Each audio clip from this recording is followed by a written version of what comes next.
वैसे क्लास 11 का हिस्ट्री और हिस्ट्री का हम लोग चैप्टर 2 देख रहे थे। चैप्टर 2 में जो था हम लोग का वो था तीनों महाद्वीपों में फैला हुआ साम्राज्य।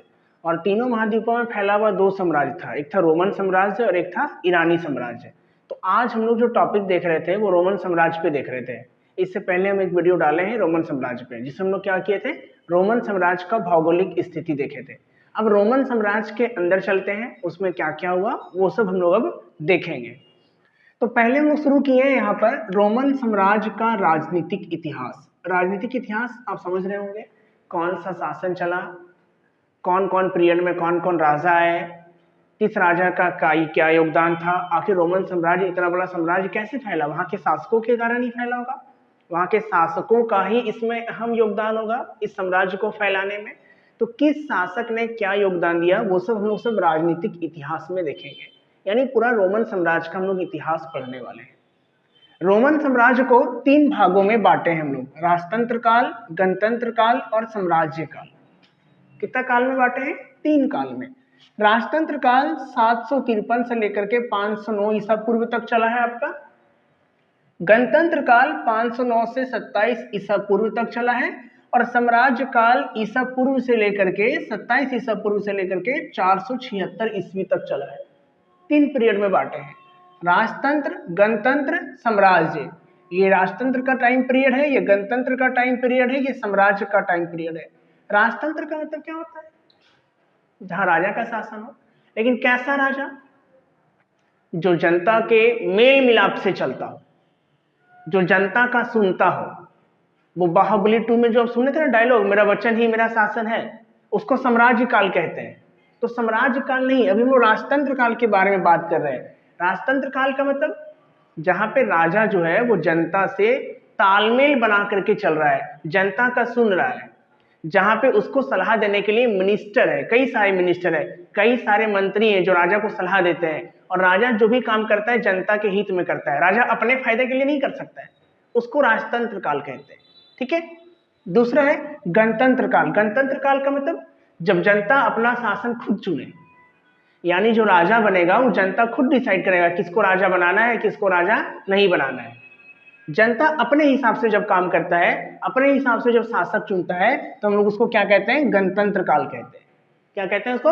गणतंत्र काल। जैसे भारत क्या है?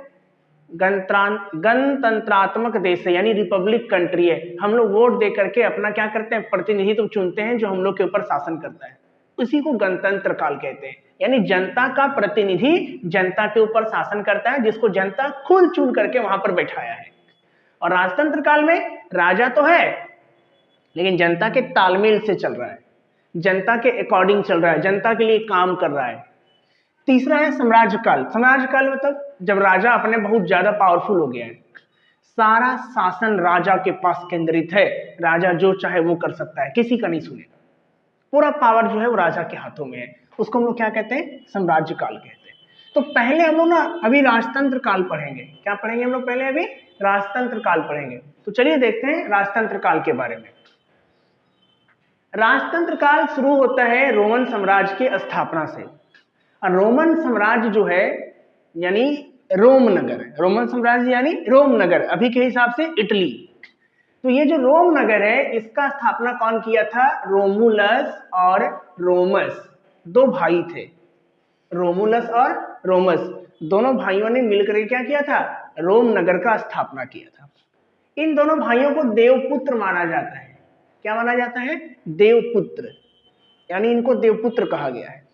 तो ये रोमुलस और रोमस दोनों ने मिलकर के रोमन साम्राज्य का स्थापना किया था 753 ईसा पूर्व में। कब किया था? 753 ईसा पूर्व में। कौन कौन? रोमुलस और रोमस दोनों भाइयों ने मिलकर के किया था 753 ईसा पूर्व में। रोमुलस पहला शासक बना। रोमुलस क्या बना? पहला शासक बना। तो जब रोमुलस शासक बना तो ये क्या किया? सेवाइन जाति के लोगों को अपने साथ मिला लिया। किसको मिला लिया? सेवाइन जाति के लोगों को। देखो, रोमन साम्राज्य में जो लोग रहते थे उसको कहते हैं लैटिन। क्या कहते हैं उसको? लैटिन। जो वहां के मूल निवासी थे उन लोगों को लैटिन कहा गया है। तो ये रोमुलस जो है उसमें एक नया जाति को मिक्स कर रहा है और उसका नाम है सेवाइन जाति। इसमें मिक्स कर रहा है रोम की जनता में, उसको अपने साथ मिश्रित कर लिया है। हो सकता है इसको अपना साम्राज्य का विस्तार करना, इसलिए लोगों को अपने साथ मिला रहा है। अब आगे बढ़ते हैं। अब उस टाइम में क्या था, जब रोमुलस राजा बना था उसी टाइम में रोमन का जो लोग थे ना वो दो भागों में बटे हुए थे। ये रोमुलस के काल में ही हो गया है, जब वो शासक बना है, जब वो अपने यहाँ सेवाइन जाति के लोगों को बसाया है, तभी क्या हो गया था, उसका जो शासन काल था उसमें जो लोग रहते थे, जो जनता थे, वो दो भागों में विभाजित थे। पहला है पेट्रिशियन। क्या पहला नंबर में? पेट्रिशियन, जो पहला पार्ट है। पहला पार्ट पेट्रिशियन है, दो भागों में विभाजित था। पेट्रिशियन में कौन लोग रहते थे? उच्च वर्ग लोग रहते थे। कौन लोग रहते थे? उच्च वर्ग। अब उच्च वर्ग का मतलब क्या होता है? अमीर, या फिर जो वहां का परमानेंट लोग होंगे, जैसे लैटिन लोग जो वहां के निवासी थे, इन लोगों को उच्च वर्ग कहा गया है। और दूसरा है प्लेबियन। दूसरा आप यहाँ पे देख लीजिए क्या है, प्लेबियन है। पहला नंबर में आपका पेट्रिशियन वर्ग है जिसमें उच्च वर्ग के लोग रहते हैं, और दूसरा नंबर में आपका प्लेबियन है। प्लेबियन में कौन रहता है? निम्न वर्ग के लोग रहते हैं।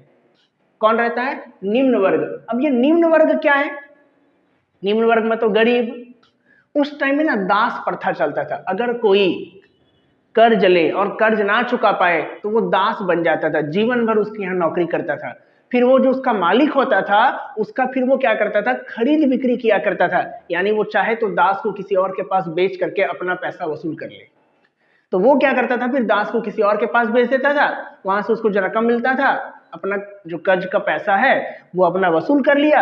अब दास जिसके यहाँ गया है जिंदगी भर उसका दासी रहेगा, वो हमेशा गुलाम बन करके रहेगा, वो कभी नहीं छुटकारा पा सकता है। लेकिन जब रोमन साम्राज्य बना तो ऐसे लोगों को स्वतंत्र कर दिया गया। दास लोगों को क्या किया गया? स्वतंत्र कर दिया गया, यानी उनको छोड़ दिया गया। अब दास कितना भी जिंदगी भर मेहनत कर ले, काम कर ले, अपने मालिक से कभी छुटकारा पा ही नहीं सकता था। तो जिन लोगों को दास्ता वर्ग से, जिन लोगों को दास्ता वर्ग से आजाद किया गया था, वे सभी लोग प्लेबियन वर्ग में आते थे। किस में आते थे? प्लेबियन वर्ग में। देखिए हम यहाँ पर डिफिनेशन भी लिखे हैं कि लैटिन परिवार के लोग पेट्रिशियन वर्ग में आते थे, एवं बाहर से आकर बसे हुए, बाहर से आकर बसे हुए निर्धन जन यानी गरीब लोग और दास्ता से स्वतंत्र हुए लोग, दास्ता मतलब गुलामी, गुलामी से अलग हुए लोग प्लेबियन वर्ग में आए। किस में आए? प्लेबियन वर्ग में आए। तो यहाँ आपको समझ में आ गया होगा पेट्रिशियन और प्लेबियन क्या है। और ये बंटवारा कब हो गया? रोमुलस के टाइम ही हो गया। रोमन साम्राज्य के मूल लोगों को क्या कहा जाता है? लैटिन। रोमुलस किन लोगों को बसाया था? सेवाइन जाति के लोगों को बसाया था। रोमुलस कौन है? जो रोमन साम्राज्य का स्थापना किया है। कब किया है? 753 ईसा पूर्व में किया है। ठीक है, चलिए अब आगे आते हैं।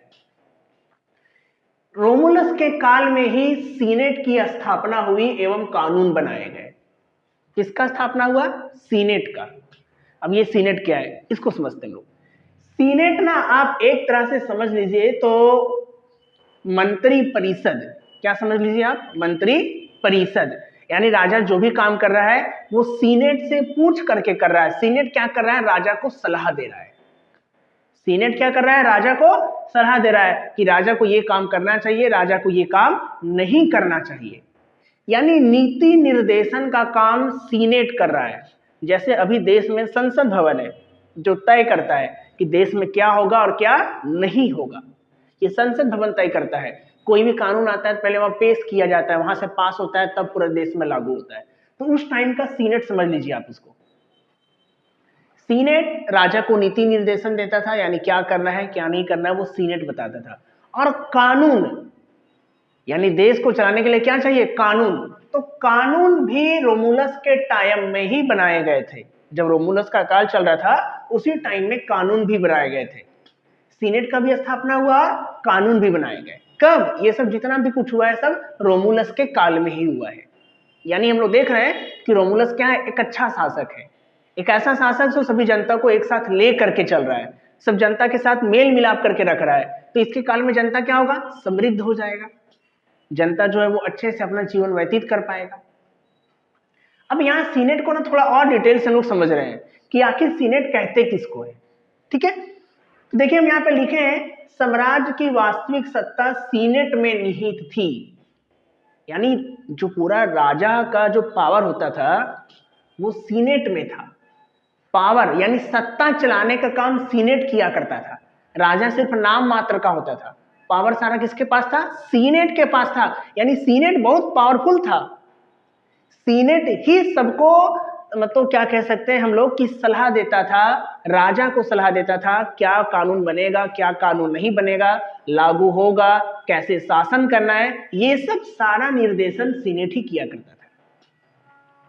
और धीरे धीरे सीनेट जो है ना वो और पावरफुल हो गया था। जैसे राजतंत्र काल में तो सीनेट उतना पावरफुल नहीं था, लेकिन गणतंत्र काल में सीनेट बहुत ज्यादा पावरफुल हो गया था। सारा काम सीनेट किया करता था। राजतंत्र में भी था सीनेट पावरफुल, लेकिन कम था। गणतंत्र काल में सीनेट बहुत पावरफुल हो गया था, बहुत ताकत था सीनेट के पास। सारा काम सीनेट ही किया करता था, सारा काम सीनेट करता था। आगे हम देखिए क्या लिखे हैं। कौंसल के लिए नीति निर्देशन का कार्य सीनेट द्वारा ही किया जाता था। अब ये कौंसल कौन है? जो वहां पे शासन कर रहे हैं, ठीक है, उनको कौंसल कहा गया है। तो कौंसल के लिए क्या करना है क्या नहीं करना है ये भी कौन डिसाइड करेगा? सीनेट डिसाइड करेगा।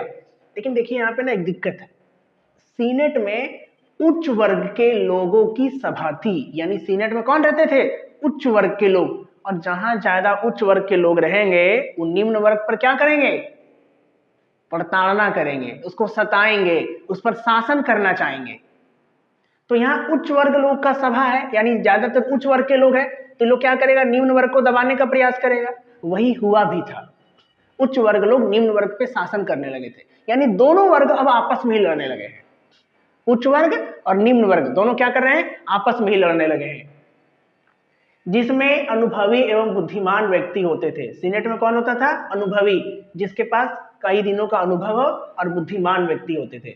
इसमें वे लोग भी होते थे जो पूर्व में कौंसल रहे हो, यानी जो लोग पहले शासन चलाए हो, जो कभी शासक का कार्य किए हो या जो शासक हो, वो लोग भी इसमें शामिल होते थे। किसमें? सीनेट में। सार्वजनिक व्यय, कितना खर्च करना है जनता के ऊपर। विदेश नीति, कैसा किसके साथ संबंध रहेगा। सैन्य प्रबंध यानी आर्मी का काम, आर्मी का जो काम होता है। प्रांतीय शासन, अंदर में राज्य में कैसा शासन चलेगा, ये सब पर सीनेट का नियंत्रण था। किसका नियंत्रण था सब पर? सीनेट का। यानी हम लोग देख रहे हैं यहाँ पे, चाहे वो सार्वजनिक व्यय हो, चाहे विदेश नीति हो, चाहे सैन्य प्रबंध हो, लगभग काम कौन कर रहा है हम लोग का? चाहे प्रांतीय शासन हो, सीनेट कर रहा है। यानी कि सबसे ज्यादा पावरफुल कौन है? सीनेट है। किसके पास है ज्यादा पावर? सीनेट के पास।